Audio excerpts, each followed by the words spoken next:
So you're in your first NBA fantasy basketball league and you're getting your butt kicked.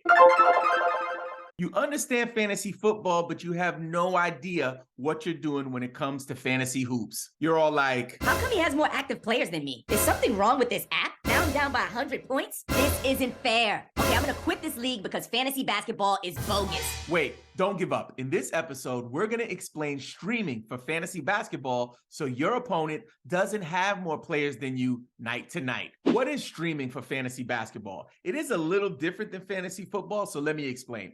The concept of streaming in fantasy basketball is very simple. You find the worst 1 or 2 players on your roster and you cycle them out for new players night to night. You pick up and play guys to fill a particular void or play a particular role.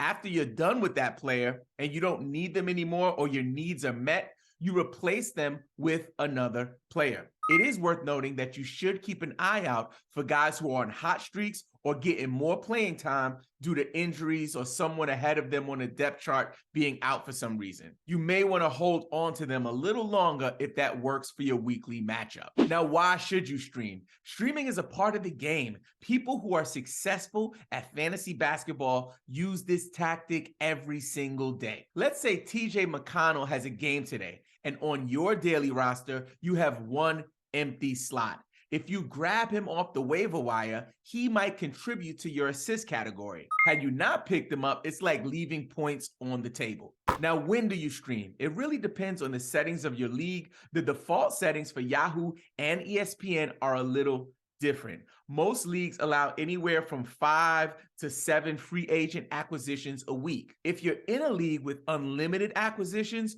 please talk to your commissioner about adding some limits because that can be absolute anarchy. Trust me, I've been in a league with no acquisition limits and it is a madhouse. You want no parts of it. By the way, I'm Robin Marks from Game Pick Fantasy Basketball. You can connect with me on Instagram, Twitter, and TikTok at Game Pick Podcast. If you're interested in learning more about fantasy basketball, please consider subscribing on all platforms. How do you pick the person to drop? How do you know who is the worst player on your team or the worst 2 players on your team? You really want to pay attention to the heartbeat of your squad. What are the needs of your team week to week? What are you struggling with? Are you taking hits in the rebounding category? What is it your field goal percentage? What is the thing on your team that you need to work on? And if you have people who are not meeting those needs, those might be the people that you need to drop. Also, you can just monitor day-to-day statistics. Something I learned a long time ago in fantasy from a friend of mine. He said, love them and leave them. Yes, you drafted your team for a reason. You picked up Markelle Fultz.